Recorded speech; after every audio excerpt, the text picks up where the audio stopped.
Selamat pagi dan selamat datang bagi kita semua. Kami seluruh presbiter yang bertugas mengucapkan selamat beribadah di hari Minggu ketiga sesudah Pentakosta.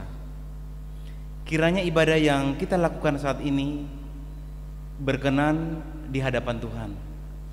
Pemberita firman pada ibadah ini disampaikan oleh Pendeta Chris Prilia Kusen MSI.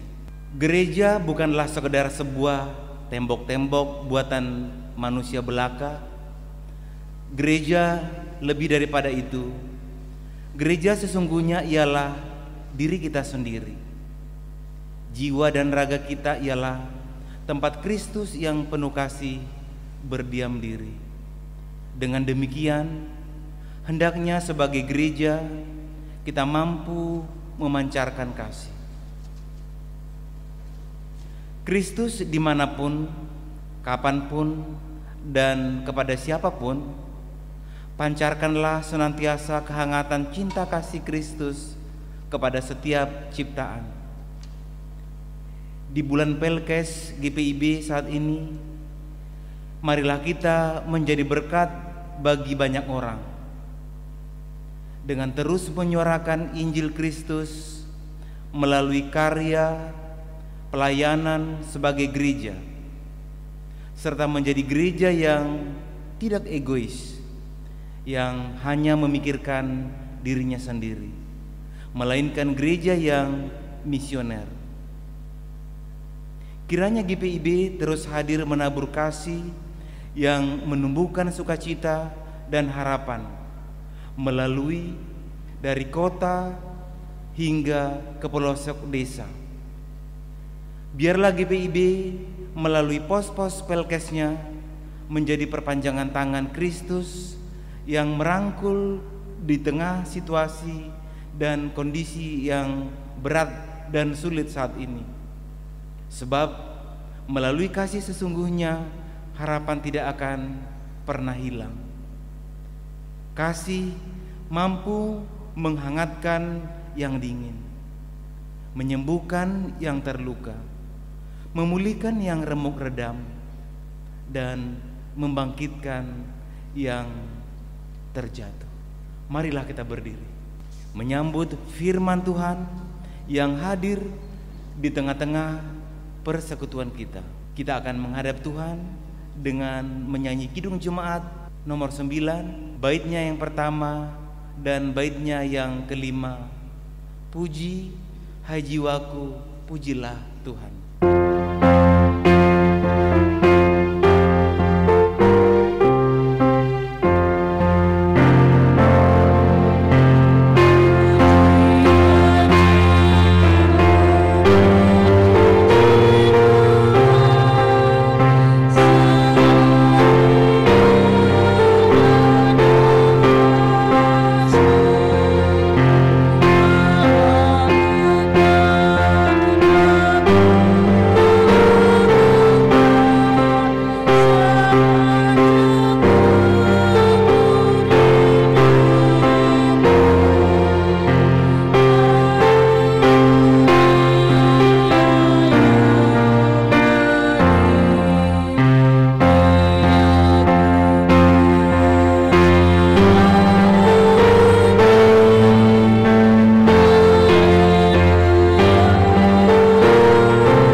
Pertolongan kita adalah dalam nama Tuhan yang menjadikan langit dan bumi.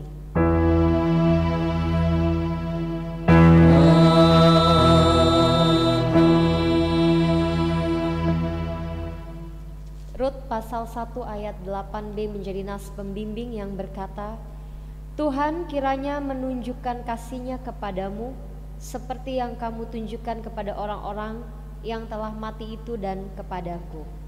Terimalah salam, kasih karunia dan damai sejahtera dari Allah Bapa kita dan dari Tuhan Yesus Kristus menyertai kamu.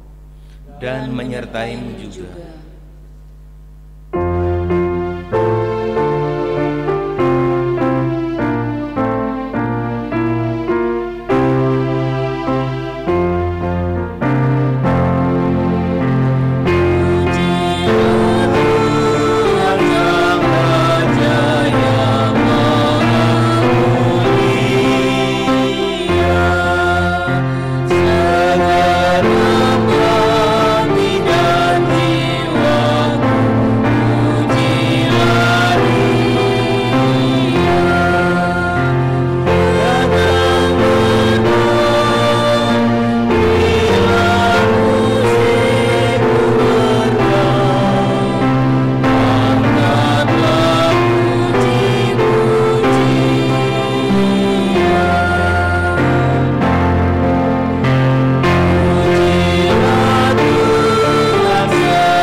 Kita masuk dalam pengakuan dosa.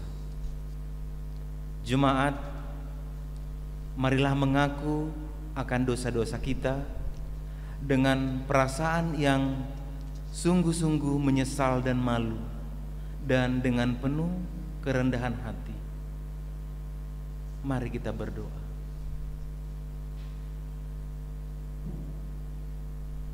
Ya Bapa yang Maha Kuasa, kami sadar selama ini kami telah berbuat jahat. Kami tidak mampu menjadi pengikut-Mu yang taat dan setia. Kami lebih suka hidup menjauh dari-Mu. Kami lebih suka melanggar firman-Mu. dibandingkan dengan menjadi pelaku firman-Mu. Ampunilah kami, ya Tuhan.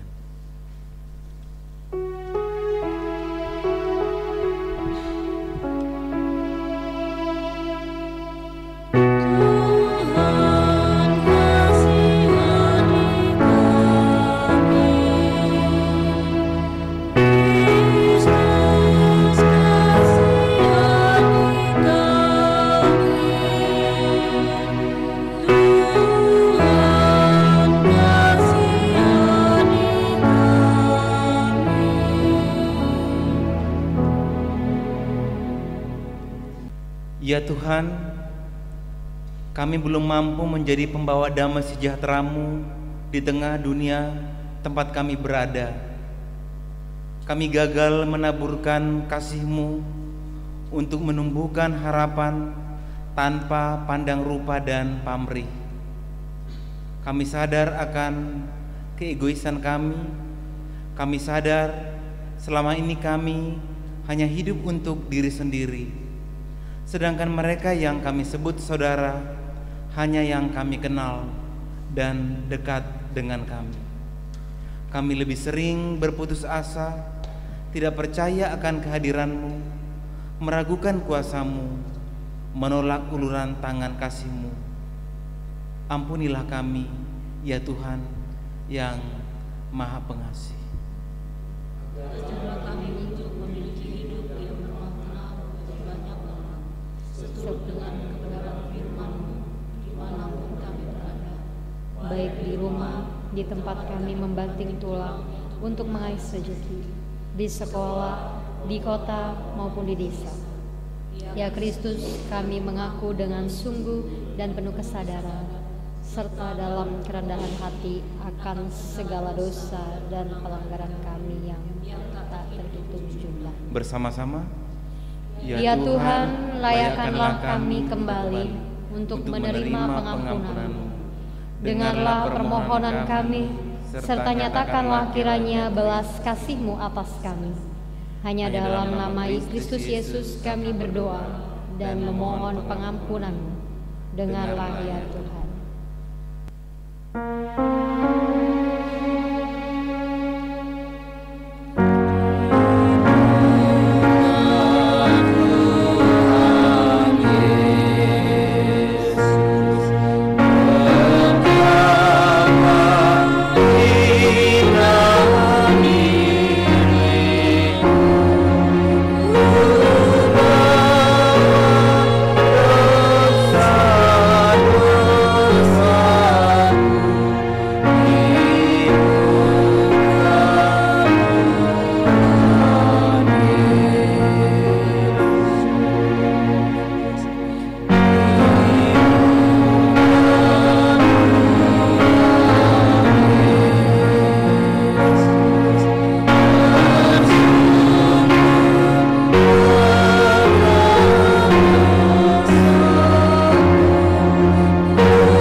Kepada setiap orang yang telah mengaku dosa dan bertobat, disampaikanlah berita anugerah pengampunan seperti yang tertulis dalam Daniel pasal 9 ayat 9 sampai 10.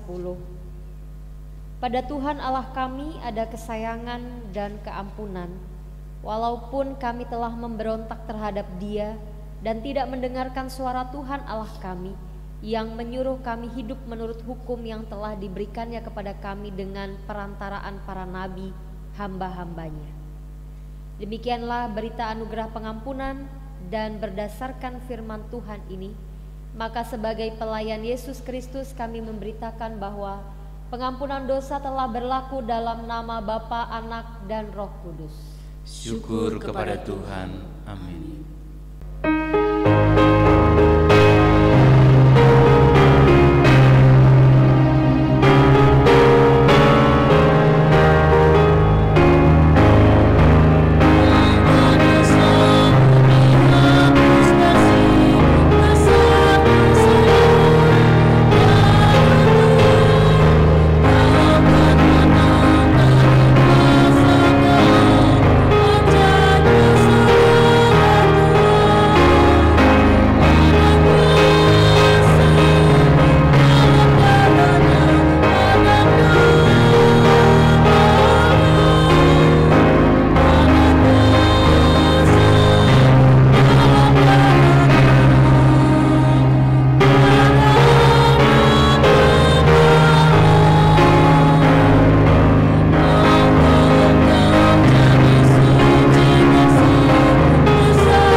Jemaat Tuhan, marilah kita berdiri untuk mendengarkan perintah hidup baru seperti tertulis dalam 1 Petrus pasal 4 ayat 7 sampai ayatnya yang ke-10. 1 Petrus pasal 4 ayat 7 sampai ayatnya yang ke-10 yang menyatakan, kesudahan segala sesuatu sudah dekat. Karena itu kuasailah dirimu dan jadilah tenang supaya kamu dapat berdoa. Tetapi yang terutama kasihilah sungguh-sungguh seorang akan yang lain, sebab kasih menutupi banyak sekali dosa. Berilah tumpangan seorang akan yang lain dengan tidak bersungut-sungut. Layanilah seorang akan yang lain sesuai dengan karunia yang telah diperoleh tiap-tiap orang sebagai pengurus yang baik dari kasih karunia Allah. Demikianlah perintah hidup baru bagi kita. Kiranya Roh Kudus menolong kita mewujudkan kemuliaan Allah dalam seluruh hidup dan kesaksian kita di dunia.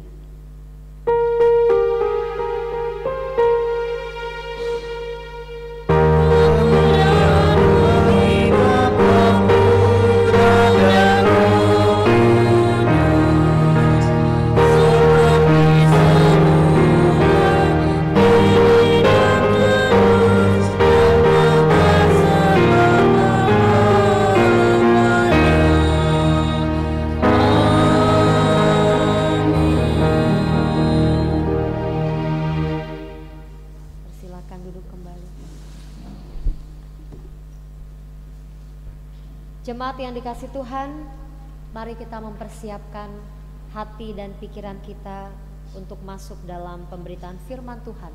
Namun sebelumnya mari kita berdoa untuk memohon bimbingan Roh Kudus. Kita berdoa.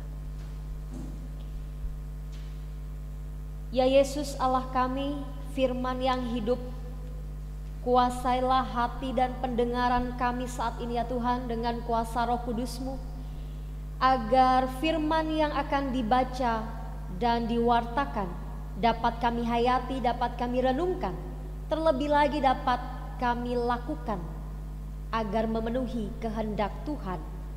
Ajarilah kami ya Tuhan dengan sungguh-sungguh untuk menghasilkan buah dari firman yang sudah kami dengar. Dan di dalam ketidaklayakan ini kami telah siap untuk mendengar sabda-Mu. Amin. Jemaat Tuhan, marilah kita berdiri untuk mendengarkan firman Tuhan yang akan dibacakan dari Alkitab. Haleluya. Haleluya.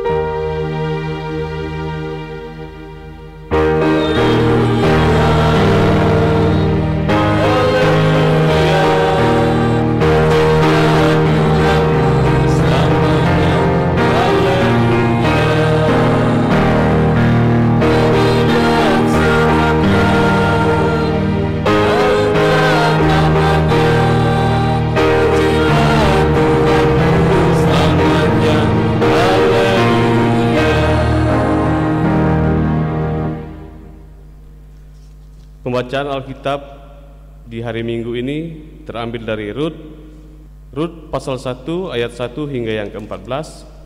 Lembaga Alkitab memberi judul Rut dan Naomi.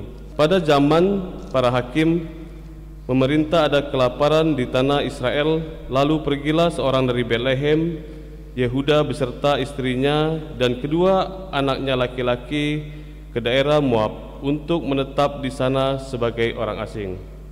Nama orang itu ialah Elimelek, nama istrinya Naomi dan nama kedua anaknya Mahlon dan Kilion.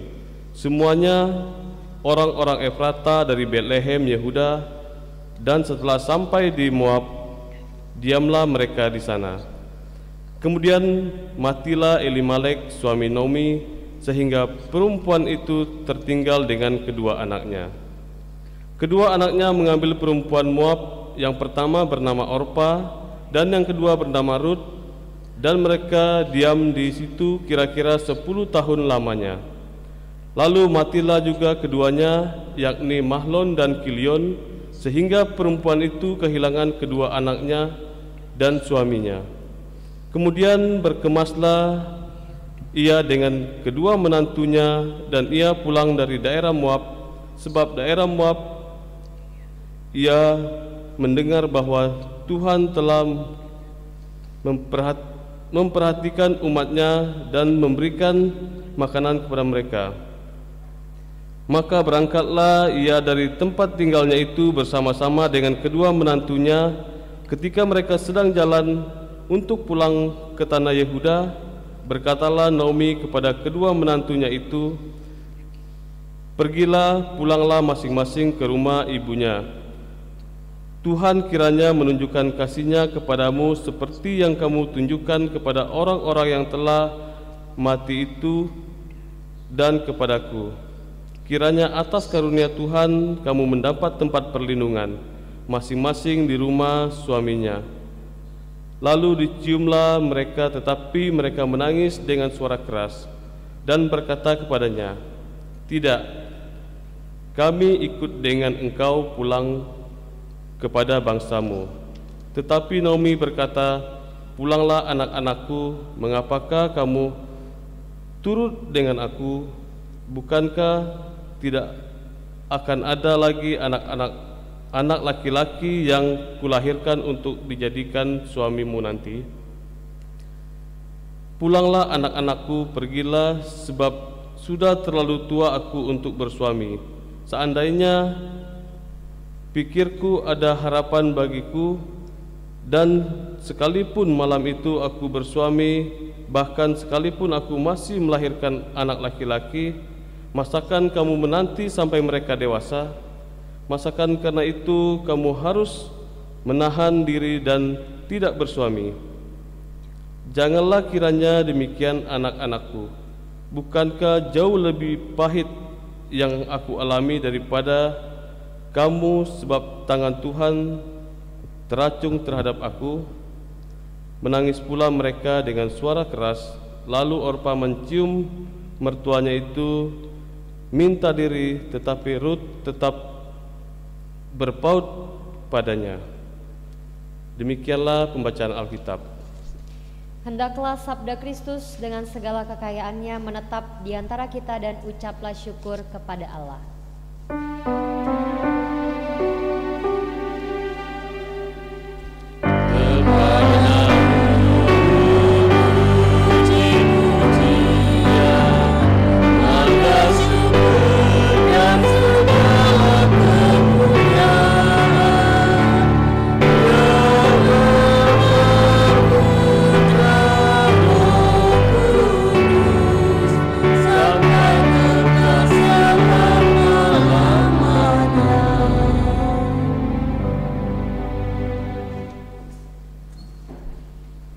Selamat pagi, Shalom Bapak Ibu yang dikasih Tuhan.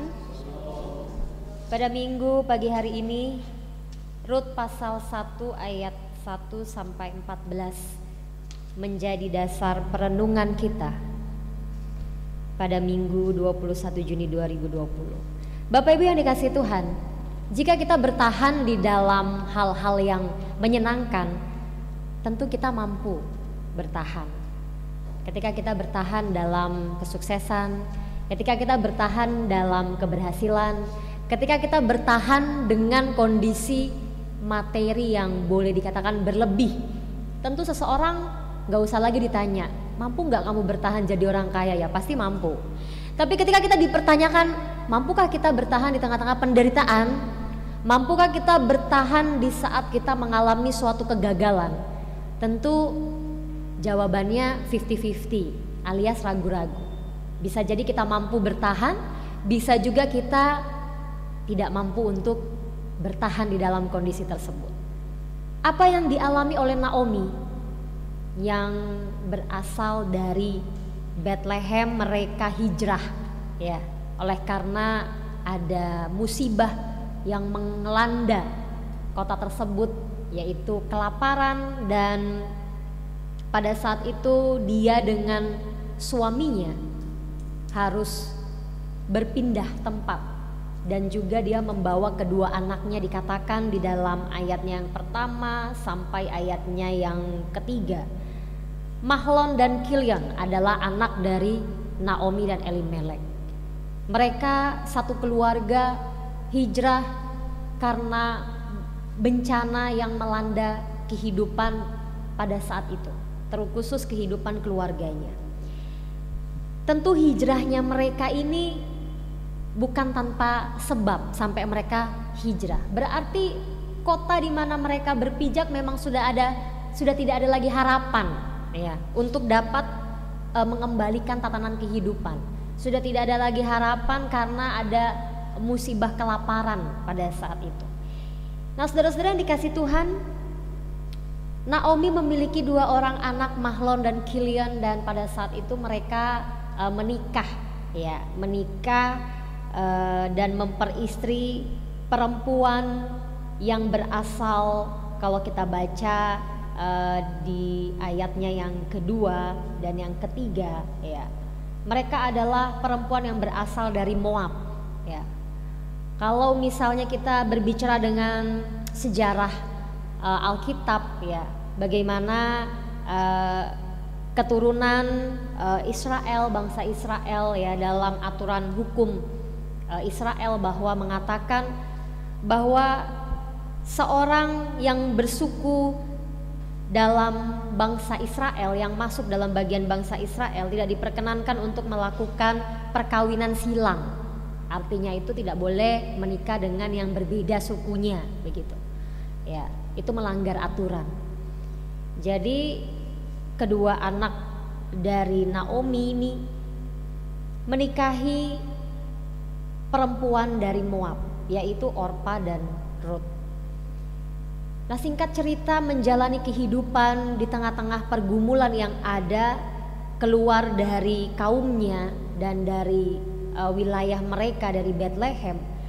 Ternyata peristiwa kedua selain kelaparan yang dialami oleh Naomi dan Elimelek, ternyata peristiwa kedua yang dialami oleh keluarga ini adalah meninggalnya suami dari Naomi. Ya, meninggal secara tiba-tiba. Dalam perikop ini tidak dijelaskan kepada kita. Kemudian beruntun peristiwa yang menyakitkan itu kembali terjadi menimpa Naomi ketika kedua anaknya, yaitu Mahlon dan Kilion, juga tewas atau meninggal.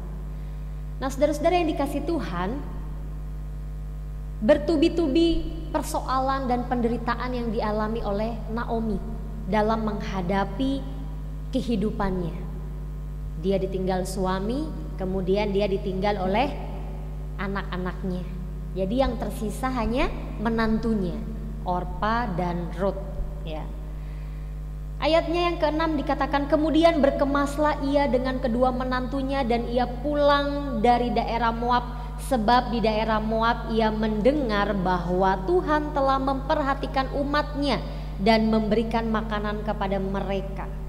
Maka berangkatlah ia dari tempat tinggalnya itu bersama-sama kedua menantunya ketika mereka sedang di jalan untuk pulang ke tanah Yehuda. Ya, ayatnya yang ke-6 dan yang ke-7 terdengar bahwa kampung asalnya Rut dan Orpa ini ya. Di sana dikatakan bahwa mereka akan kembali ke kampungnya. Ayatnya yang ke-7 dikatakan bahwa mereka akan pulang. Kemudian Naomi berkata kepada mereka di ayat yang ke-8 bahwa menantunya ini kembalilah ke kampungnya masing-masing. Sebab tidak ada lagi yang diharapkan dari dirinya Naomi ini. Apa yang diharapkan dari perempuan tua seperti aku ini? Sudah tidak punya suami, gak punya anak, ya kan?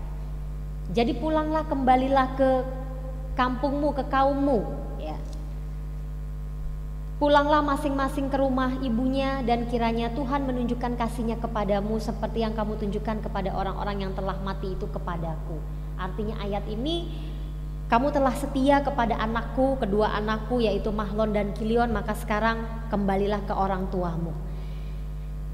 Saudara-saudara yang dikasih Tuhan, dalam hal ini kita melihat dan menemukan sikap Naomi yang boleh dikatakan di tengah-tengah penderitaannya, dia tidak memikirkan dirinya sendiri, tetapi dia memikirkan nasib kedua menantunya, yaitu Orpa dan Rut. Luar biasa, di tengah-tengah penderitaan, di tengah-tengah perkabungan yang bertubi-tubi dia alami, dia malah memikirkan nasib kedua menantunya tersebut. Dia memikirkan bagaimana masa depannya, bagaimana hidupnya di kemudian hari. Kemudian yang terjadi di ayatnya yang selanjutnya, Orpa memutuskan untuk kembali ke kaumnya, tetapi tidak dengan Rut. Dikatakan di ayatnya yang ke-14, menangis pula mereka dengan suara keras, lalu Orpa mencium mertuanya itu minta diri, tetapi Rut tetap berpaut padanya. Ini yang menjadi kunci, ayat kunci kita pada pagi hari ini. Saudara-saudara yang dikasih Tuhan, apa yang dialami oleh Naomi pada perikop ini bukanlah suatu hal yang mudah untuk dialami atau dihadapi. Naomi tidak hanya mengalami penderitaan ketika ia hijrah dari kaumnya, keluar dari kaum Israel, kemudian dia berada bersama-sama dengan suami dan anak-anaknya di tempat yang seharusnya tidak mereka tempati karena bencana kelaparan. Lalu yang kedua, bencana yang melanda Naomi, perginya atau meninggalnya suami dan anak-anaknya. Lalu yang terakhir, dia harus rela menyuruh pergi atau mengembalikan menantunya ke kampung atau ke suku asalnya. Dari 3 peristiwa yang dialami oleh Naomi ini, ada satu hal yang mau disampaikan oleh perikop ini kepada kita, bahwa apa yang Naomi lakukan adalah bentuk kebesaran hatinya, bentuk rasa kasihnya kepada menantunya. Dia tidak memikirkan diri sendiri meskipun dirinya telah menderita, meskipun dirinya telah hidup sebatang kara, ya kan? Kalau menantunya ini dua-duanya memutuskan pergi ke kampung asalnya, otomatis si Naomi ini kan sebatang kara, tidak memiliki siapa-siapa lagi. Iya. Luar biasa Naomi berani mengambil keputusan untuk meminta mereka pulang. Pulanglah kembali. Kalau kita baca dalam perikop ini, berkali-kali Naomi meyakinkan, ya. Di ayatnya yang ke-8, Naomi meminta mereka untuk pergi. Pergilah, pulanglah masing-masing ke rumah ibunya. Ayat yang ke-9, kiranya atas karunia Tuhan kamu mendapat tempat perlindungan masing-masing di rumah suaminya. Lalu diciumnyalah mereka, tetapi mereka menangis dengan suara keras. Lalu diciumnyalah mereka. Ini adalah bentuk sikap Naomi untuk menenangkan mereka berdua, untuk meyakinkan, menunjukkan bahwa yang kamu mau tinggalin ini ya baik-baik saja kondisinya, jadi pergi saja, pulang ke kampungmu. Ayatnya yang ke-10, dan berkata keras kepadanya, tidak, kami ikut dengan engkau pulang kepada bangsamu. Si menantu tetap bersikeras, tetapi Naomi berkata, pulanglah anak-anakku, mengapa kamu turut dengan aku, bukankah tidak ada lagi anak-anak yang akan kulahirkan? dan dijadikan suamimu nanti. Di ayatnya yang ke-11 ini penekanan bagaimana Naomi memberikan pemahaman kepada kedua menantunya bahwa pulanglah, apa yang mau kamu dapatkan dari hidupku ini? Aku sudah tua, tidak mungkin aku bisa melahirkan anak laki-laki yang bisa dijadikan suamimu.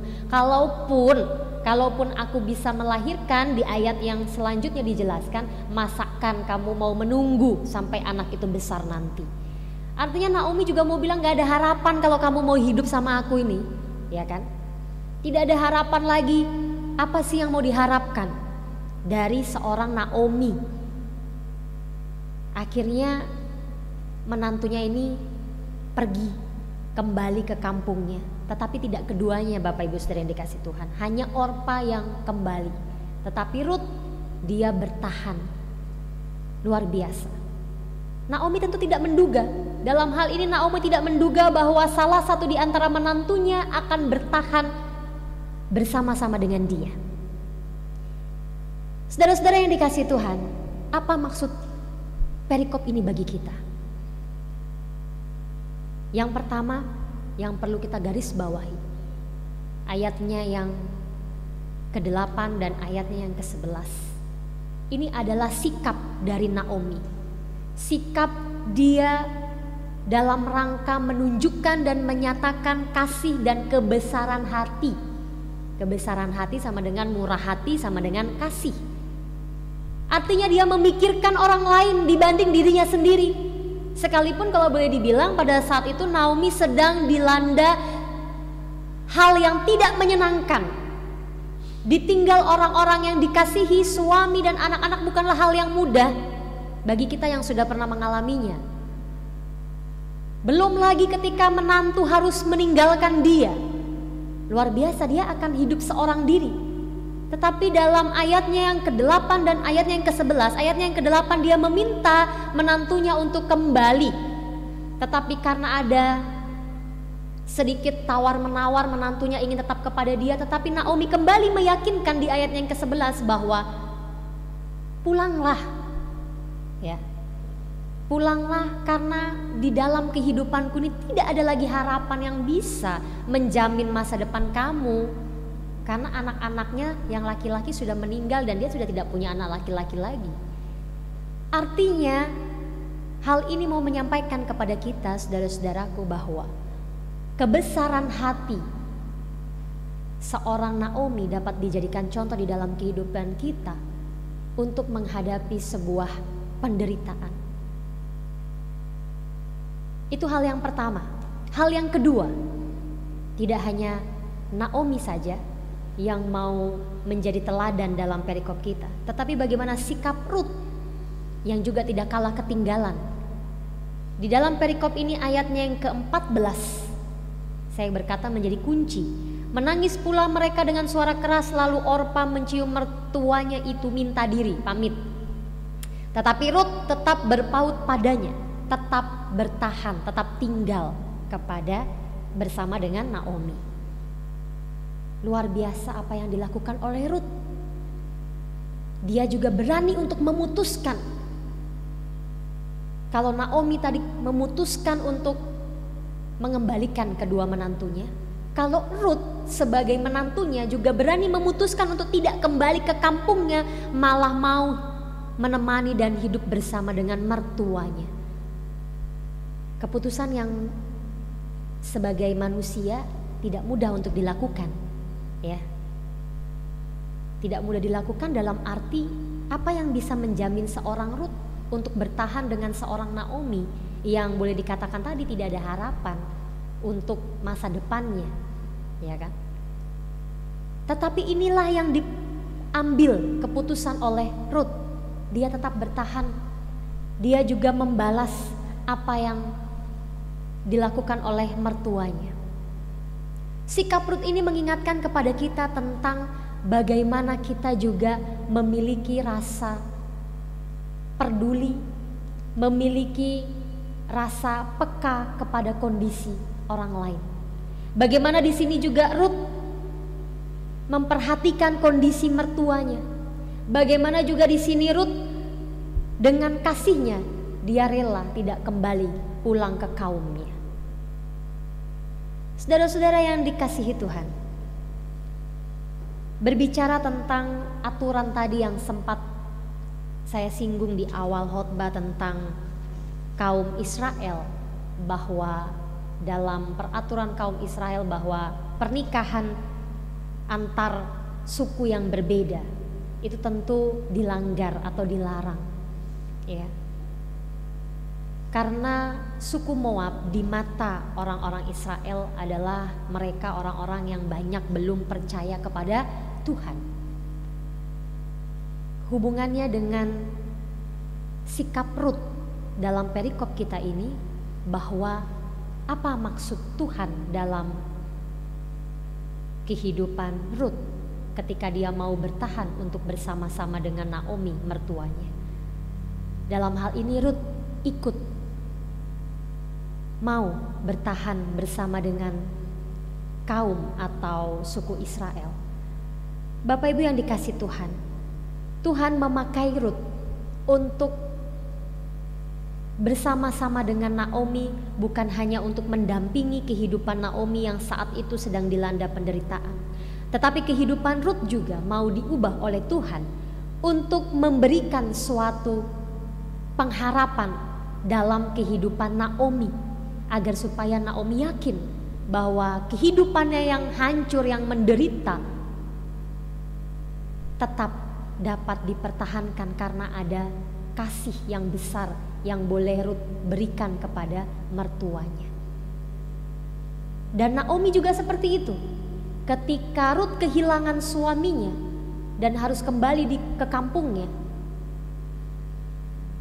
Naomi juga mau menyatakan kepada Rut bahwa dia juga dapat memberikan kasihnya, ya, dengan kasihnya yang begitu besar, dengan kasihnya yang tidak memikirkan dirinya sendiri. Dari perikop ini, dari pemahaman ini, kita mau belajar tentang sebuah kesetiaan. Kesetiaan kita dalam pergumulan hidup yang Tuhan izinkan ada. Kalau kita bertanya di dalam diri kita, kenapa Naomi mengalami pergumulan yang sangat-sangat berat? Ini adalah perkenanan Tuhan.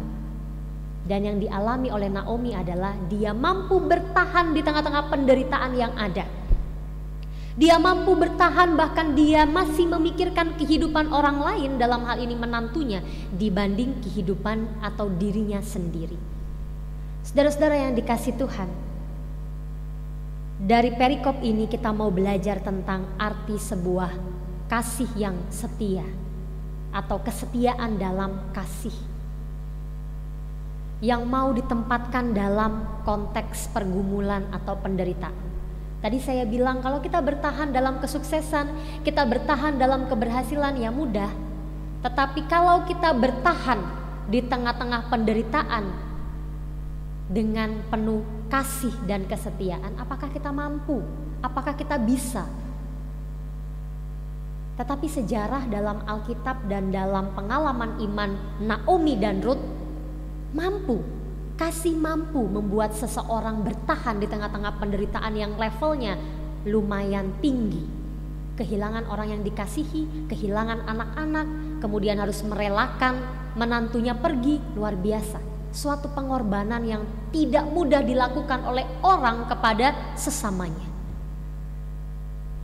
Kasih yang membuat dan yang melandasi seorang Naomi rela melepas menantunya untuk pulang ke kampungnya.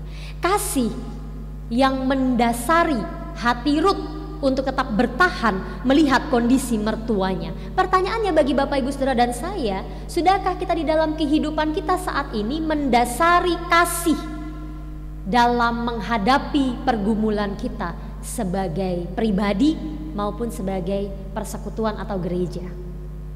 Kenapa kasih itu penting? Dalam perintah hidup baru, kalau tadi kita memperhatikan dalam 1 Petrus pasal 4 ayat 7 sampai ayat yang ke-10 dikatakan, karena itu kuasailah dirimu dan jadilah tenang supaya kamu dapat berdoa. Dan yang terutama ayat yang 8 dikatakan, Kasihilah sungguh-sungguh seorang akan yang lain, sebab kasih menutupi banyak sekali dosa. Jadi kasih itu sangat penting mendasari kehidupan kita. Kenapa? Pentingnya tuh sampai selevel apa sih kasih itu harus diterapkan?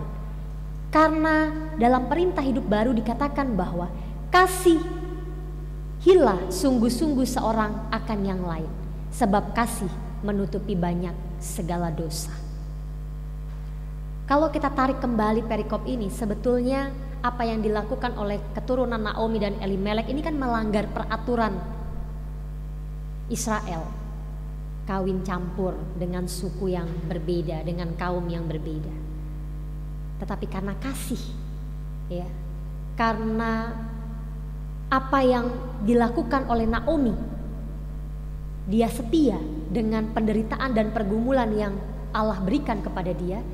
Untuk itu dia menemukan kasih Allah juga melalui kehadiran Rut. Jadi ketika Naomi mampu bertahan di dalam penderitaan, ada kasih yang Tuhan berikan, yaitu siapa? Rut.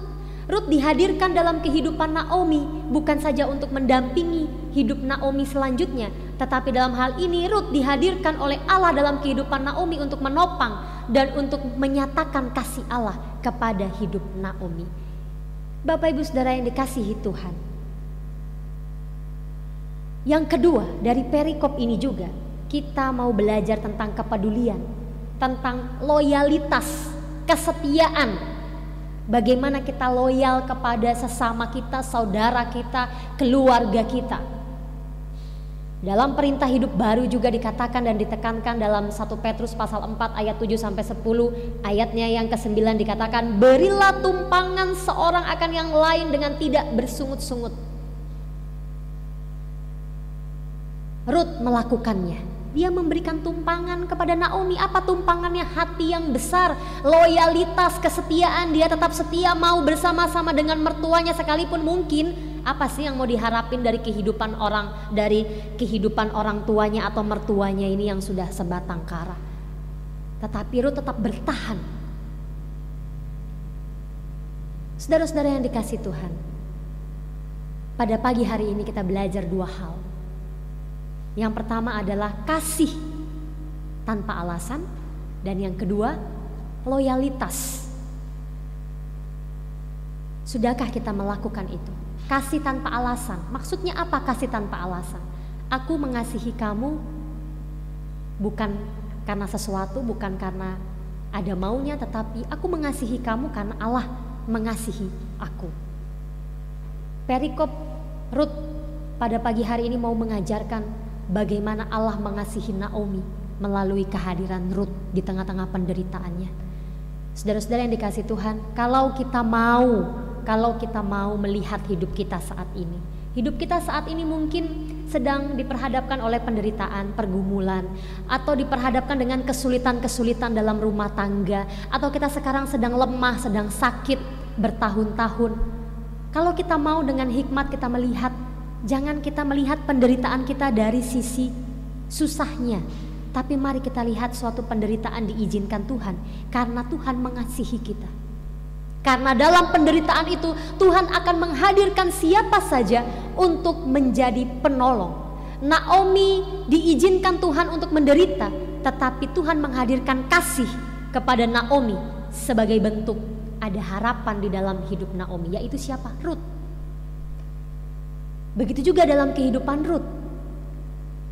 Dengan kehadiran Naomi, Rut dapat mengenal akan kasih Allah. Saudara-saudara yang dikasihi Tuhan, marilah kita menjadi pribadi-pribadi. Mari kita menjadi manusia-manusia yang penuh dengan kasih, yang penuh dengan loyalitas, yang penuh dengan kesetiaan terhadap yang lain. Ada istilah ale rasa, beta rasa, ya kan? Kamu sakit, aku juga sakit, karena kita satu. Bagaimana keluarga dalam menghadapi penderitaan bukan terpecah, tetapi harusnya bersatu. Itu juga yang dialami oleh Naomi dan Ruth dalam perikop ini. Ruth sudah menjadi keluarga, sudah menjadi bagian dari Naomi, sudah menjadi anak dari Naomi secara tidak langsung. Begitu juga Naomi sudah terhisap menjadi orang tua secara tidak langsung bagi Ruth, sehingga mereka menjadi satu tubuh, menjadi keluarga, sehingga penderitaan apapun tidak akan memecahkan mereka, malah mempersatukan mereka dalam kasih dan kesetiaan, dalam hal ini loyalitas. Lalu bagaimana dengan saudara dan saya? Di dalam keluarga kita diperhadapkan oleh penderitaan. Apakah penderitaan itu memecahkan atau justru mempersatukan? Lalu bagaimana dengan gereja? Ketika gereja diperhadapkan dengan tantangan, dengan penderitaan, apakah kita terpecah atau kita justru bersatu untuk menghadapi penderitaan itu? Dan itu menjadi renungan bagi kita. Karena seharusnya gereja, keluarga Allah adalah tubuh Kristus. Dan yang namanya tubuh Kristus, yang satu sakit, yang satu juga harus merasakan sakit. Seperti layaknya tubuh kita. Kalau sakit kepala, yang pasti yang lain-lainnya juga anggota tubuh jadi sakit. Coba kalau kita sakit kepala, kita malas bekerja, kita malas mau bikin itu, bikin ini. Karena badan rasanya tidak enak semua. Begitu juga dalam keluarga kita, keluarga Allah, keluarga Kristen. Ketika anggota keluarga menderita, ketika keluarga diperhadapkan pergumulan, apakah terpecah, apakah saling melarikan diri satu dengan yang lain? Harusnya kita bersatu untuk menghadapi penderitaan itu. Begitu juga gereja, ketika diperhadapkan dengan tantangan, ketika diperhadapkan dengan suatu penderitaan, kita bukan saling menunjuk, itu kan tugasnya pendeta, itulah tugasnya majelis, itulah tugasnya ibu pendeta, tugasnya bapak pendeta. Tetapi kita bersatu menghadapi penderitaan, bukan terpecah. Itulah loyalitas, itulah kasih. Kenapa kasih itu ada? Kenapa loyalitas itu perlu? Sebab kita adalah tubuh Kristus yang harus mewartakan dan yang harus mewartakan kasih di tengah-tengah penderitaan, bukan di tengah-tengah keberhasilan dan kenikmatan dunia. Karena seperti yang saya bilang di khotbah, kalau kita bertahan di tengah-tengah penderitaan dan keberhasilan ya mudah, gampang, tidak usah diajarin. Tetapi kalau kita bertahan di tengah-tengah penderitaan dan kita menang di tengah-tengah penderitaan itu oleh karena kasih Kristus, itu akan menjadi pengalaman hidup yang lebih berharga dibanding harta dan tahta. Saudara-saudara yang dikasihi Tuhan, mari kita hidup untuk saling mengasihi. Meskipun saat ini pergumulan kita sebagai gereja, sebagai pribadi masih belum berakhir. Apalagi saat ini kita masih diperhadapkan dengan isu-isu, dengan pro dan kontra. Kapan kita beribadah? Gereja yang A sudah dibuka, gereja kita belum. Intinya bertahanlah di dalam kasih dan kesetiaan. Bertahanlah di tengah-tengah situasi ini. Karena akan ada berkat dan cara Tuhan yang mau Tuhan hadirkan lewat kesetiaan dan kasih kita. Saudara-saudara yang dikasihi Tuhan, kasih dan kesetiaan tidak akan berakhir sia-sia. Kita bertahan di tengah kehidupan ini sia-sia, konyol, tidak. Dalam iman percaya, kasih dan kesetiaan tidak akan mendatangkan sia-sia, tetapi akan mendatangkan keselamatan dan berkat bagi mereka yang mau bertahan, bagi mereka yang mau utuh di dalam keluarga Kristen dan di dalam persekutuan atau di dalam gereja. Mari kita bertahan di tengah-tengah pergumulan hidup kita. Mari sebagai keluarga, sebagai pribadi, jikalau saat ini kita menderita, bertahanlah. Bertahan bukan karena kita diperbudak dengan penderitaan, tidak. Kita bertahan, apa yang membuat kita bisa bertahan? Kasih Kristus, kasih karunia Allah yang mampu membuat kita bertahan. Dan ketika kita bertahan, mari kita setia dengan iman kita. Tuhan memberkati kita. Amin.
Jemaat yang dikasihi Tuhan, bersama dengan setiap orang percaya di segala waktu dan tempat, marilah kita berdiri.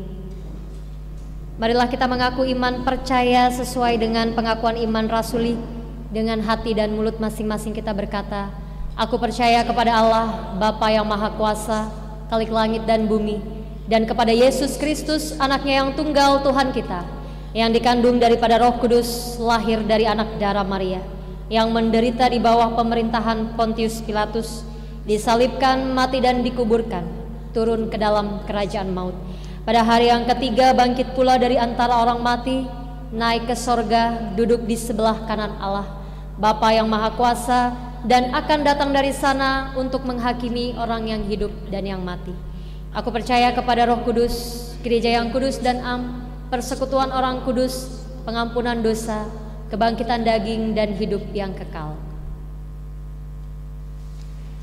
Mari kita berdoa. Ajarilah kami kasih dan kesetiaan untuk bertahan di setiap kondisi, bahkan dalam menghadapi penderitaan kehidupan ini ya Tuhan. Naomi dan Ruth telah menjadi teladan dalam minggu pagi hari ini untuk menghayati firman-Mu. Mereka telah menerima kasih karunia-Mu supaya mereka mampu bertahan di tengah-tengah penderitaan. Ajari kami juga untuk meneladani sikap mereka, agar kami juga bertahan dengan kasih dan kesetiaan kepadamu. Yakinkanlah hati kami Tuhan, yakinkanlah iman kami bahwa kasih dan kesetiaan yang kami terapkan tidak akan berujung sia-sia, namun akan berujung sorak-sorai, karena kami bertahan di dalam iman kepada Kristus. Kami berdoa untuk firman-Mu, agar firman ini yang sudah didengar oleh seluruh umat Tuhan dimanapun mereka berada, kiranya dapat menjadi berkat, dan melalui pertolongan Roh Kudus dan hikmat daripada Tuhan, firman ini dapat dilakukan dalam kehidupan kami. Kami berdoa bagi gereja-Mu ya Tuhan yang tersebar di seluruh muka bumi, khususnya GPIB. Dalam memasuki bulan pelayanan dan kesaksian, ajari kami untuk bersaksi akan setiap berkat-berkat dan kasih Tuhan. Ajari kami untuk bersaksi akan kemurahan dan kasih setia Tuhan sampai detik ini, sekalipun kami beribadah dalam keterbatasan. Kami berdoa untuk gereja kami, GPIB Maranatha Tanjung Selor di tempat ini. Berkati setiap penata layanan, berkati setiap pos pelkes yang tersebar di seluruh wilayah Kalimantan Utara, dengan hamba-hamba Tuhan yang boleh Tuhan tempatkan. Kami berdoa untuk ketua majelis jemaat di tempat ini, Pendeta Petronella Wairisal ya Tuhan. Berkatilah beliau bersama dengan suami keluarga. Berkatilah setiap tugas, tanggung jawab dan panggilan pengutusan Pendeta Nela di tempat ini, agar Tuhan urapi dengan Roh Kudus, bersama dengan PHMJ, presbiter, ke-6 pengurus Pelkat. Tuhan berikan dia hikmat dan kekuatan agar mampu menopang pelayanan yang ada di tempat ini. Kami berdoa juga untuk peribadahan online atau daring yang boleh berjalan selama 3 bulan ini ya Tuhan. Berkatilah setiap peribadahan yang boleh kami lakukan secara online ini. Tuhan memberkati setiap kami yang boleh mengambil bagian di dalamnya, agar kami boleh merasakan kasih Tuhan. Dan inilah bentuk loyalitas kami kepada gereja-Mu untuk bertahan, beribadah di tengah-tengah keterbatasan bahkan penderitaan yang saat ini melanda. Kami berdoa untuk setiap jemaat Tuhan, keluarga-keluarga Allah yang ada di rumah, yang saat ini beribadah, ataupun yang saat ini yang masih bekerja di luar rumah oleh karena tugas dan tanggung jawab mereka, atau ada anggota keluarga kami yang saat ini terpisah oleh karena pekerjaan, pendidikan, tidak dapat berkumpul bersama dengan kami. Tuhan, mari Engkau menyertai, melindungi kehidupan mereka. Kami berdoa juga ya Tuhan untuk jemaat Tuhan yang saat ini sedang sakit, yang saat ini sedang menghadapi kondisi yang tidak menyenangkan dalam fisik mereka. Berkatilah mereka, baik yang ada di rumah sakit maupun yang ada di rumah mereka masing-masing. Tuhan, biarlah Engkau bergumul bersama-sama dengan mereka. Kiranya Roh Kudus, roh kesembuhan dan Roh-Mu yang agung yang penuh dengan kasih setia dapat memulihkan segala sakit penyakit mereka. Kami berdoa juga Tuhan untuk kondisi jemaat kami yang saat ini juga bergumul dengan pekerjaan, bergumul dengan pasangan hidup, bergumul dengan rumah tangga, bergumul dengan pelayanan yang ada. Biarlah Engkau juga mengambil bagian dan turut kerja, turut campur di dalamnya. Kami berdoa ya Tuhan untuk jemaat Tuhan yang saat ini berulang tahun dalam minggu-minggu ke depan, baik ulang tahun kelahiran atau perkawinan. Tuhan memberkati sukacita mereka. Kami berdoa juga untuk setiap program kerja anggaran gereja Tuhan yang masih bergumul untuk dapat dilaksanakan dalam atau di tengah-tengah kondisi pandemi ini. Berkatilah ya Tuhan pergumulan gereja-Mu ini. Kami bergumul juga ya Tuhan untuk setiap program-program kerja yang ada di gereja-Mu ini yang masih belum dapat dilaksanakan. Kami berdoa juga ya Tuhan untuk persiapan GPIB dalam membuka rumah ibadah dalam waktu dekat ini. Kiranya Tuhan Engkau mempersiapkan kami para pelayan-pelayan untuk mempersiapkan peraturan protokol kesehatan yang sudah ditetapkan oleh pemerintah dengan baik, agar jemaat Tuhan juga dapat dengan baik mematuhi dan melakukannya, agar kami dapat beribadah dengan kedisiplinan, dengan kasih dan dengan kesetiaan kepadamu. Ya Tuhan, kami juga mau berdoa bagi bangsa dan negara kami, pemerintahan kami, dalam mengatasi segala pergumulan yang ada di Indonesia. Berikanlah mereka hikmat, berikanlah mereka Roh Kudus Tuhan, karena melalui pemerintahan ini juga kami mau diatur dan dipimpin, sebab mereka adalah wakil Allah. Sehingga siapapun yang akan memimpin kami, disitulah Allah bersuara, disitulah otoritas Allah dinyatakan, sehingga kami dapat diarahkan ke arah yang lebih baik. Berkatilah pemimpin kami dari tingkat pusat sampai tingkat yang terendah. Berkatilah juga ya Tuhan kota kami, Kalimantan Utara, Tanjung Selor, sampai di daerah-daerah terpencil, agar tetap nyaman, aman, kondusif dari berbagai penyakit, dari berbagai bencana. Kami berdoa juga ya Tuhan pada minggu hari ini juga bagi setiap majelis yang boleh bertugas, yang boleh mengambil bagian dalam ibadah ini. Berkatilah kehidupan mereka pribadi dan keluarga. Kami berdoa juga ya Tuhan untuk petugas organis, untuk kantoria, untuk operator multimedia, dan mereka yang boleh mengambil bagian dalam merekam ibadah ini ya Tuhan. Kiranya Engkau memberikan mereka kekuatan, kesehatan, pemulihan dalam pribadi maupun keluarga. Ya Tuhan, inilah doa kami, inilah permohonan kami. Kami yakin dan percaya Engkau tahu isi hati kami, Engkau tahu apa yang menjadi permohonan kami. Namun ampunilah segala dosa dan kesalahan kami, yang terkadang dosa dan kesalahan kami menghalangi doa dan permohonan kami kepadamu. Ya Tuhan, dalam pengasihan-Mu kami mohon. Peliharalah kami dalam Yesus Kristus, Tuhan dan Juru Selamat kami yang telah mengajar kami berdoa. Bapa kami yang di sorga, dikuduskanlah namamu. Datanglah kerajaan-Mu, jadilah kehendak-Mu di bumi seperti di sorga. Berikanlah kami pada hari ini makanan kami yang secukupnya, dan ampunilah kami akan kesalahan kami, seperti kami juga mengampuni orang yang bersalah kepada kami. Dan janganlah membawa kami ke dalam pencobaan, tetapi lepaskanlah kami daripada yang jahat.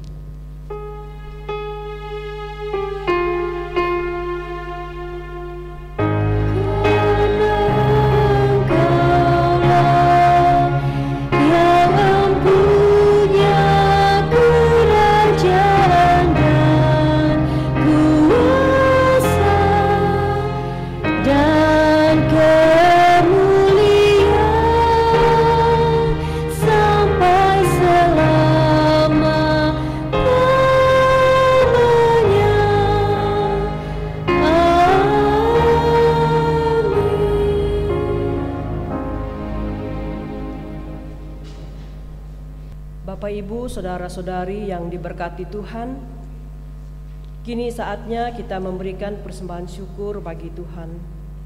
Seperti firman dalam 1 Tawarik pasal 16 ayat yang ke-34 yang menyatakan, "Bersyukurlah kepada Tuhan sebab Ia baik, bahwasanya untuk selama-lamanya kasih setianya." Tuhan memberkati saudara dan persembahan saudara. Gita Bakti nomor 87, bait 1 dan bait yang ketiga, "Aku bersyukur padamu." Bait yang pertama kita nyanyikan sebelum persembahan, kemudian bait yang ketiga kita nyanyikan setelah persembahan.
Bapak Ibu saudara-saudari, marilah kita berdiri untuk menyerahkan persembahan ini dalam doa syukur.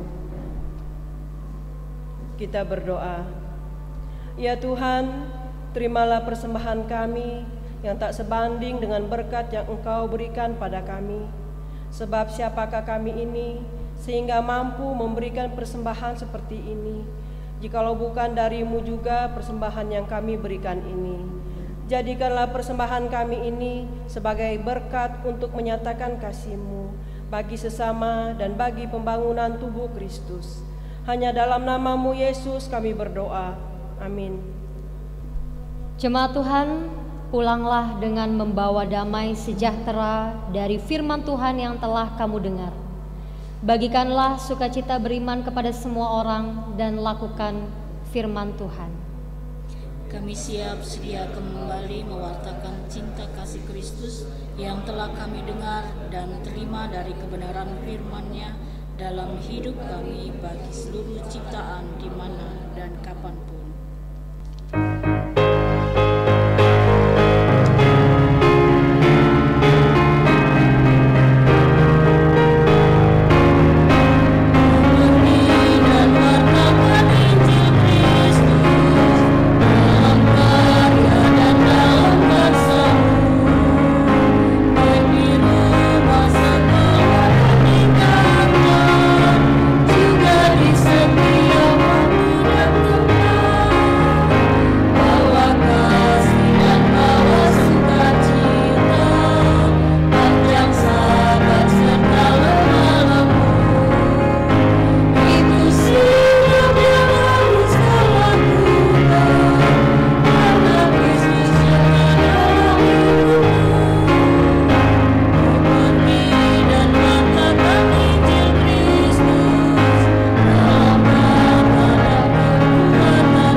Jemaat Tuhan, arahkanlah hati dan pikiranmu kepada Tuhan, serta terimalah berkat-Nya. Tuhan memberkati engkau dan melindungi engkau. Tuhan menyinari engkau dengan wajah-Nya dan memberi engkau kasih karunia. Tuhan menghadapkan wajah-Nya kepadamu dan memberi engkau damai sejahtera.